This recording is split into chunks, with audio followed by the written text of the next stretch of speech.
Human rights activists and foreign governments friendly to the U.S. are outraged because of a suspected kidnapping operation being run by American intelligence agencies. People have been snatched in broad daylight, then whisked away to secret prisons, possibly for torture. The planes used in this controversial operation are often seen here in Las Vegas, but the connection goes much deeper. George Knapp of the I-Team here with the exclusive details. Well, Dave and Paula, you'll recall we first told you about the so-called torture taxis last year. The I-Team has spotted these planes coming in and out of Las Vegas on several occasions. The aircraft are owned by shell companies set up by unknown intelligence agencies. Some of the fake companies were created here in Nevada. Even though the company executives don't really exist, state officials don't seem too concerned. The images are all too familiar. Prisoners being mistreated, others held indefinitely without charges. Even more damaging to America's image have been allegations of torture carried out at secret prisons by American agents or surrogates.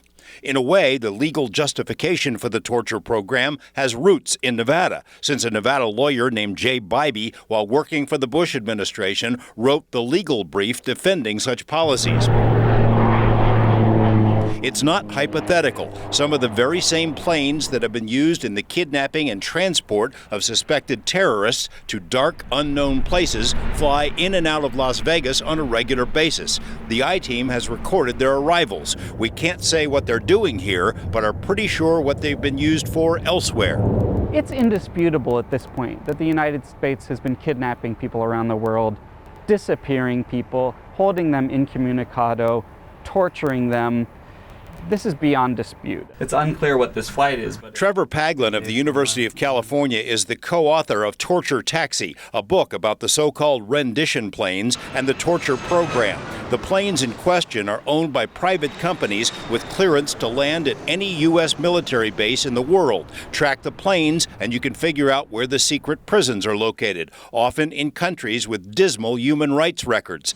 Such information has outraged European governments. Example, Khalid El-Masri, a German national, was vacationing in Macedonia when he was grabbed by masked men, flown to Afghanistan, and tortured for 5 months until his captors realized they had the wrong guy. El-Masri is now suing the U.S. government, along with a Reno company, Keeler and Tate, which owns the plane suspected of transporting El-Masri to Kabul. From all indications, the firm is merely a shell, a false front created by an intelligence agency. The only officer listed is one Tyler Edward Tate, a person who seemingly does not exist. The lawyer who incorporated the company is Stephen Peterson, who's declined all requests for comment and whom we discovered is hard to find, even at his office. Let me see if Mr. Peterson is around. No, he isn't. Not here today.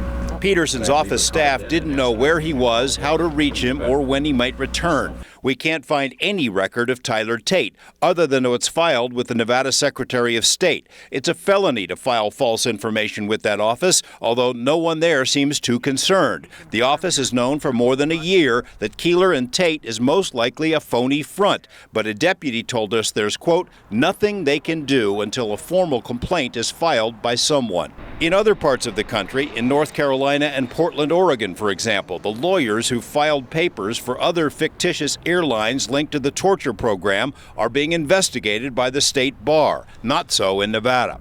On Stephen Peterson's door is another name familiar in Nevada, Laxalt. Peter Laxalt is the brother of former governor and U.S. Senator Paul Laxalt, a well-connected Washington lobbyist. The lobby directory previously listed the Paul Laxalt group as sharing the same suite with Stephen Peterson. But as soon as calls were made about the connection, the Laxalt name was removed from the directory.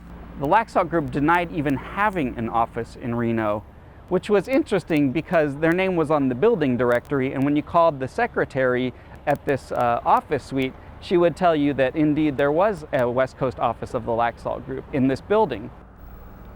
Well, this is not a dead end by any means. European nations have filed formal criminal charges against numerous American intelligence agents. Khalid El-Masri's lawsuit is moving forward, and he has the ACLU helping him. At some point, that suit could force some answers about the mysterious Keeler and Tate company in Reno. And investigations are underway in 2 states into the lawyers who assisted in setting up the phony companies. One other point, since our first report last year about tracking these mystery planes as they fly in and out of Las Vegas, Vegas, steps have been taken to hide their arrivals and departures. They will file these completely bogus flight plans, and you can't really tell when they're coming in. More information and some links on our website, LasVegasNow.com. Is that McCarran or Nellis or both? Both. Yeah, sometimes they'll go to McCarran, fly to Fly over Nellis, Nellis. fly back to McCarran, and then zip out of town. All right, George.